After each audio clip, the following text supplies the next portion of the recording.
Caroline Dowd-Higgins. Thank you for listening to Your Working Life, my podcast series featuring thought leaders in the career and personal growth arena.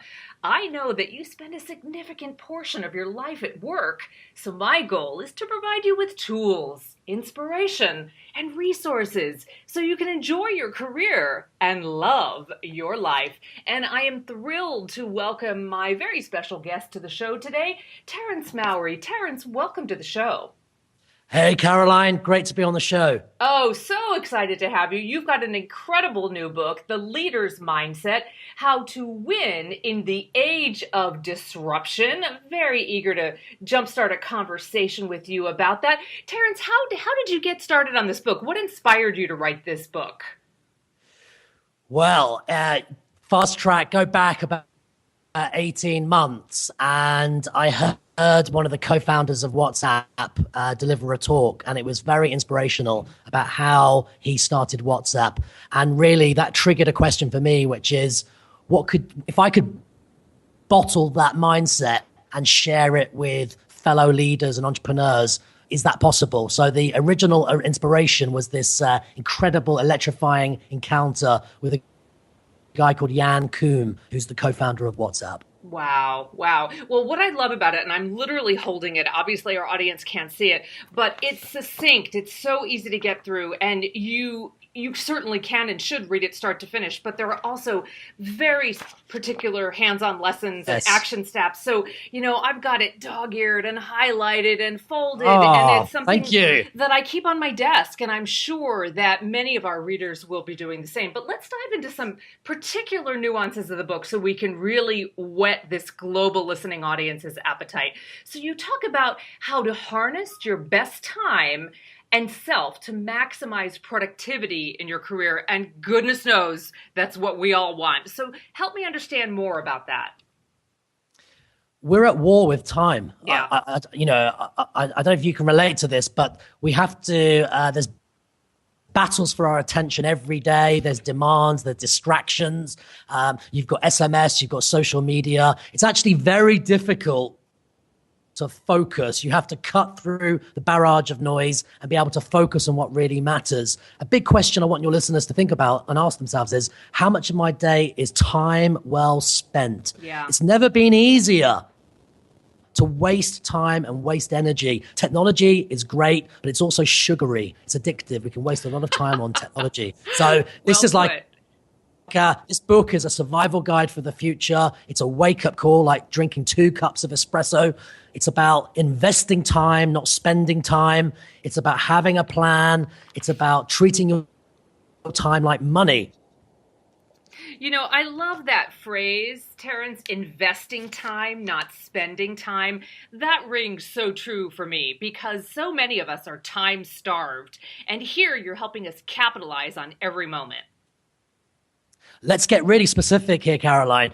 8 hours is only 480 minutes. Yeah. If we live to 80 years of age, which is a good age to get to, that translates into 960 months. And now 960 months does not sound like a lot, does it? We sleep for 300 months. So it's time to think about, what do you want to do with your life to leave the world a better place, whether it's starting up a business, whether it's growing a team. What legacy do you want to leave? What do you want to do with this 960 months? Love it. Okay, so Terence, walk me through the startup mindset, because this is the age of the entrepreneur, and this is a global phenomenon. This is not just the UK and the US. This is a global phenomenon. We're in the gig economy, and startups are just mushrooming all over the place. So how does one master the startup mindset, even if they're not an entrepreneur? It's a great question. And I think even if you're not an entrepreneur, you need to start thinking and acting like an entrepreneur.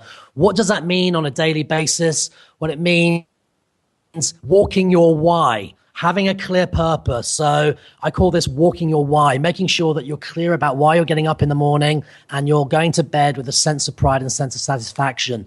It means taking smart risks. It means being a failure pioneer. So, entrepreneurs, they fail fast, but they get back up. They're good at bounce back. It means being resourceful, taking the initiative, and also making making your own luck. I had an article published last week in Inc., and in it I talk about how to make your own luck. It turns out that there is a DNA of luck. It's about being open-minded, it's about being proactive, and it's about being serendipitous. Love your work at Inc., by the way. And I should also mention that amazing magazine has named you one of the top 100 leadership speakers. So Yes. bravo on that. Thank you. Let's talk about this concept of building a strong mind. What's the first step in that, Terence? The first step is to believe in yourself. So self-belief is the secret sauce. It's the foundation of a strong mind. So you have to have this sense of self-belief in who you are and what you stand for. That gives you strength. Now, in Scandinavia, they have a word. It stands for sisu. It's a Scandinavian word. Sisu means Viking spirit. Aha. And there's a bear at the door, and that bear could be a competition, it could be redundancy, it could be a change in life. We need to be able to respond to adversity. So you need to build a strong mind through self-belief and practicing 20 seconds of daily courage. That could be speaking up in a meeting, having a point of view, saying not yet to somebody. When you do that, you make a big credit in your courage account, and that helps you to get stronger by the day. So 2 things, resilience and 20 seconds of daily courage. You know, what I love about 20 seconds of daily courage is that everybody can do that, because that can be daunting for some. But as a coach, I love hearing that very practical, implementable step, because everybody can do that. So well done. Everybody can do it. It's practical, like you say. It's practical. It's actionable, and make a commitment. Make a commitment right now as you listen to this show to practice those daily 20 seconds of daily courage, and it will pay dividends. Exactly. You and I are of like minds in that we truly believe that everyone is a leader, regardless of their rank in an organization or their title or their salary. So how do you advise the listeners to be the CEO of their own life and to make their own luck, as you said, Terence? There's 3 actions to take away immediately. The first is to become a linchpin. This means become indispensable. You do that by becoming the go-to person in your company or the go-to person in your startup. This means build a reputation as somebody who's got expertise and knowledge. So 1, be a linchpin, be indispensable. 2, grow your posse. That's your community. Yeah.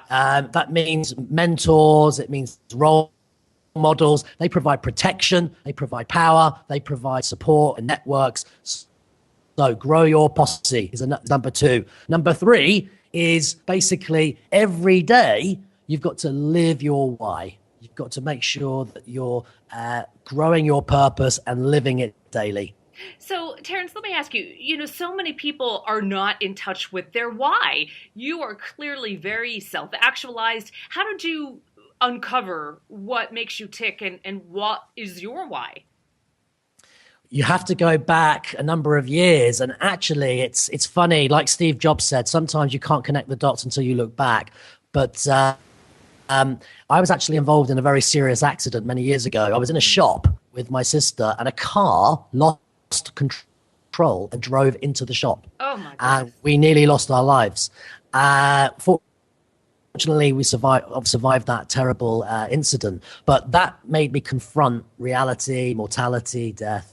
And off the back of that, it really gave me a sense of urgency, a sense of clarity that life is short. You never know when, we don't know when we're going to die, basically. And I don't mean to I'm not trying to depress people here, but we can use that and galvanize that to live and optimize our lives and make the most of our potential. We've all got a duty of care to each other to bring our best selves to work and leave the planet in a better place. So that was the catalyst for me. Love it. Let's talk about success, Terence, because so many people are wrapped up in someone else's definition of success, and you believe that success starts with purpose. So help me understand that more. Wherever you're at in your life, it's always possible to have a brilliant second act. I met a guy called John Wood. He used to work at Microsoft. He was a senior executive. One day he looked out the window and decided to go trekking in Nepal. During that trek, he realized that he was living the wrong life. He quit his job. He started a charity called Room to Read. And he went back to Nepal a year later, hired an old yak and put 400 books on the back of it. And that was the start, the genesis of a charity called Room to Read. And his big purpose, which he discovered at middle age, is that if you can learn to read, you can read to learn. That was 10 years ago. And now John has donated over 20 million books to underprivileged children around the world. That's an example, a human example of living your why and discovering and realizing that anybody can have a brilliant second act. It doesn't matter how old you are. Wow, what a great story. So I love in the book how you talk about never eat alone. And it reminds me of Keith Ferrazzi's iconic book of that Yes. title. And, I think many of us are on that same page that relationships matter. You believe that it's the fast track to success. So tell us more. It's a forgotten art. It's very easy in the age of overload to be stuck to your iPhone, to be stuck to your technology all day long, and we forget the human element, which is obviously the DNA of any great relationship.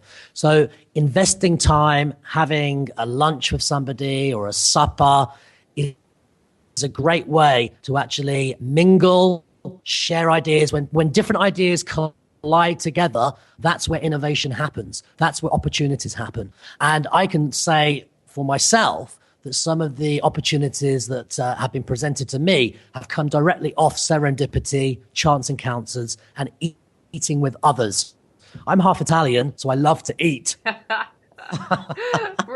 Brilliant. And Italian food is so good.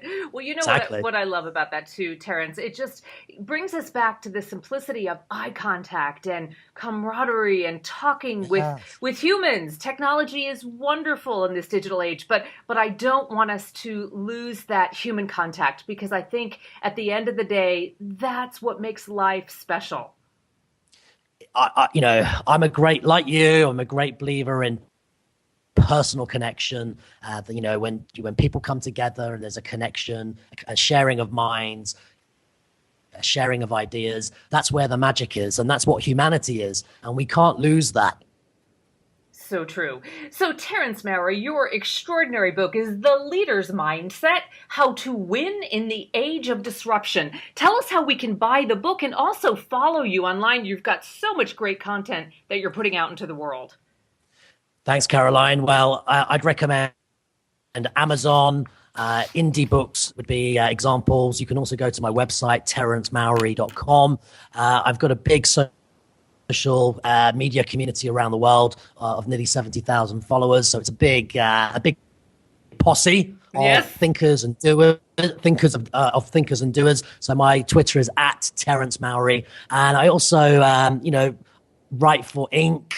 I write for different publications, so I've got an active voice in the media, and always happy to answer listeners' questions. Terence, what a joy to have you on the show. Thank you for your amazing book, your wisdom, your expertise, and your energy. It's so positive, and I'm grateful that you spent this time with me today. Caroline, it's been an honor and a pleasure. And I want to thank all of you for tuning in to Your Working Life, where my goal is to help you design your career destiny so it doesn't happen by default. Career and life satisfaction is possible, and it's time to embrace what you love doing so you can do more of it. The show is now available on iTunes, YouTube, Podbean, and Stitcher. I'm Caroline Dowd-Higgins. Take good care.